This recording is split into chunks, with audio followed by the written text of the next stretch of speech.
Ready? One, two, three, start.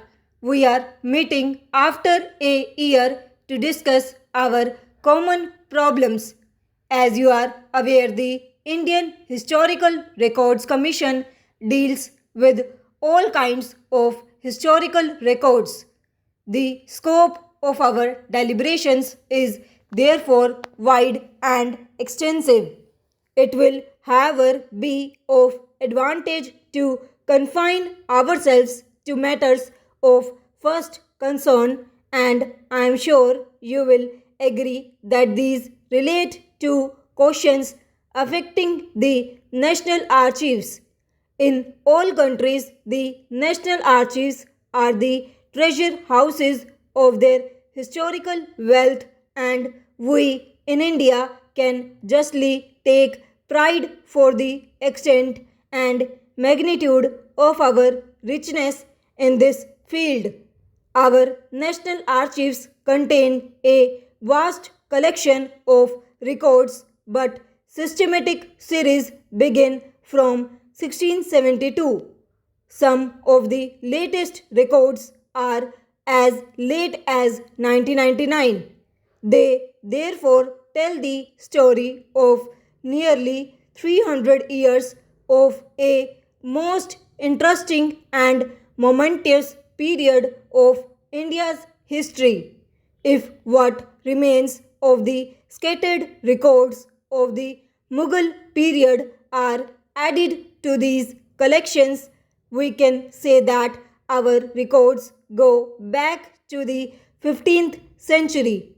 There are not many countries which can claim records which go so far back.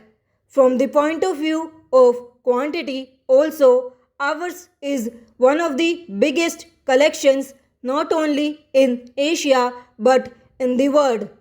I cannot give you the exact number of our records, for much work of indexing and cataloging still remains to be done, but to give you some idea of the extent of the collection, I may say that if all these records are assembled in one place, there is no building in India big enough to contain all of them. It is hardly necessary for me to stress before the present audience the importance of national records. Such records are the basis of history and can alone give authenticity to our knowledge of the past. When we read of the past, we are often troubled by the fact that our knowledge is neither complete nor adequate. Contemporary historians hardly ever leave accounts which satisfy succeeding generations, and in fact, they are often not in a position to judge what should be recorded and what left out. If, however, complete records are available, the annals of the past can be reconstructed, but in most cases, such records of the past do not exist.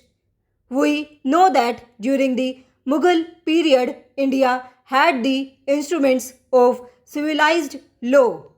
Para, during the 19th century, the European states adopted the convention that all state records should be opened to the public after a lapse of 50 years. The records of the Napoleonic era were thus released to the public in about 1870. The Napoleonic era was a period of great progress in different fields, and it was described contemporaneously by many well known historians. In fact, all the known methods of history writing were used in making the Napoleonic period vivid to the public of the day, but even then, when the official records became available in 1870, it was found that our knowledge of the period was both enriched and altered. Much new light was thrown on obscure incidents and happenings. Many old opinions had to be revised in the light of the new information.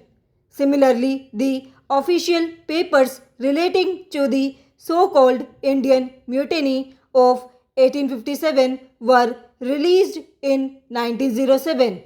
The Government of India published a 3-volume history of the mutiny based on these records. It is true that this book was written from the British point of view and did not therefore do full justice to the Indian participants. It is therefore necessary that these records should be examined afresh and a true account of the period written in as objective a manner as possible. Even then, the official history, which was based on these records, revealed many facts that were previously unknown and corrected many of our wrong ideas about the different characters who participated in these momentous happenings. These two examples show how essential records are for a true interpretation of history. If, however, the records are to be utilized to the fullest extent, it is necessary that they should not only be preserved but also arranged and classified systematically. There must also be sufficient number of scholars with the necessary knowledge and scientific attitude to take full advantage of the information contained in them. In our national archives, we have an immense storehouse of such records, but two things have stood in the way of our utilizing them fully.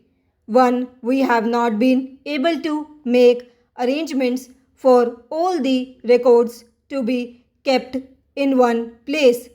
And two, we have not been able to appoint the staff necessary for the completion of the work of classification and indexing of the available records. In 1998, I had intended that the Government of India should undertake this task at an early date, and accordingly a scheme was drawn up for the improvement of the tempo and the quality of the work later.